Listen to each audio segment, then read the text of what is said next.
Jodi Murphy was born to a sports-minded Irish Catholic family in Philadelphia.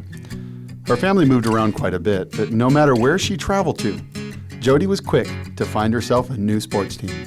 The first day that we lived in Williamsburg, I was at my first soccer practice. I made it a point to get a tryout on the team the first day that I was there. It was really cool because the people that were on those teams were girls that loved Jesus, and it was just, to me, it wasn't a coincidence that I was finding sports and faith to be a combination in my life.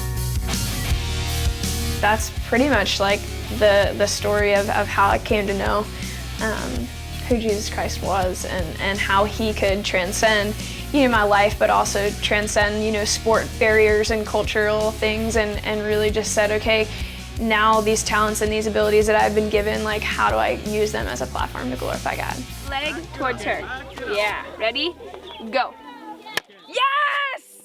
It wasn't until high school and early college that I really discovered a heart for travel and a heart for international missions in a sense. And whether it was to share the gospel explicitly or kind of through the soccer ball or through the field hockey stick, create a relationship with them, and then hopefully find a conversation to be had where they could say, hey, what about you is different? Why are you competing? There has to be some greater purpose, behind that for everyone. I fully believe that, whether it's Jesus or a family member or yourself, there's a deeper thing at work.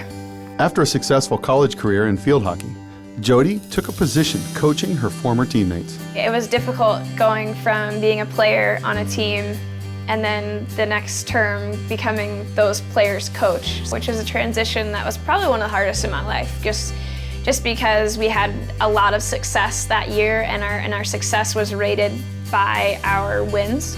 And the year that I became a coach, we had a lot of transition and we started to lose games.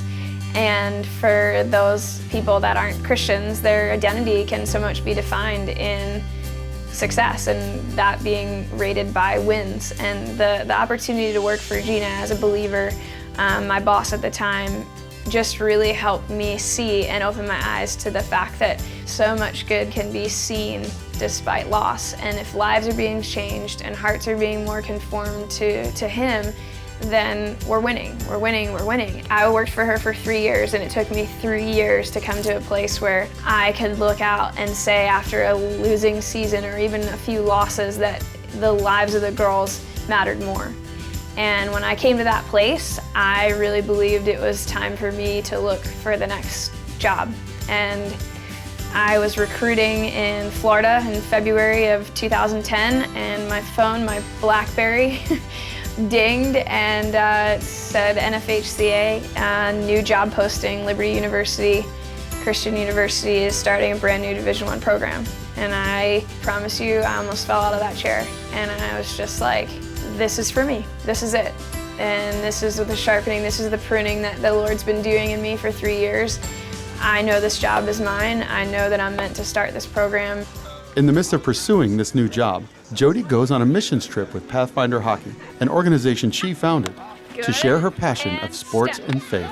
I went to Uganda, and I went with my two best friends, Gina, who was my boss, and Jackie, who was a player that had just graduated from the Richmond team. I had already been to Uganda once before doing soccer, so this was the trip where I was going to do more hockey, and I wanted to have two believers alongside of me that had a passion for hockey and a passion for the Lord. And so we went to Uganda in May, and the whole time I was there, I was just trying to get to any internet cafe that I could find. I'm trying to figure out if I have this job or not. November 2010, Jodi comes to Liberty University to build a field hockey program from scratch. So I emailed everyone I ever knew and was basically like, I'm starting a program at Liberty, do you know anyone? And that's when people started to say, I do know people. And that first recruiting class is one that I'll champion forever, because they hadn't made decisions yet, and there's a lot of talent in that class.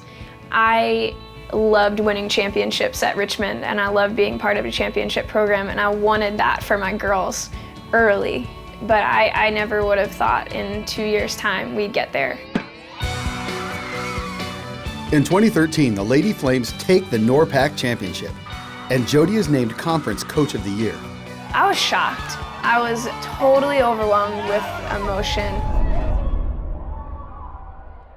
I just needed to take a step back, just breathe for a minute. Something that I say a lot when I'm coaching is less of me, more of you, less of me, more of you. And I think I remember just saying that a few times, that in that moment, I turned and I saw Jeff and Donna just there, you know, arms wide, ready to embrace me, and that was their story 3 years before. They were gonna see it through. They were gonna be helping me along the way, giving me the resources to do this thing. You know, I owe them so much for choosing me and being alongside on the journey. And that journey is just getting started. Whether it's ministering to kids in Uganda or training NCAA athletes, Jodi knows that pointing lives to Christ brings the greatest victory.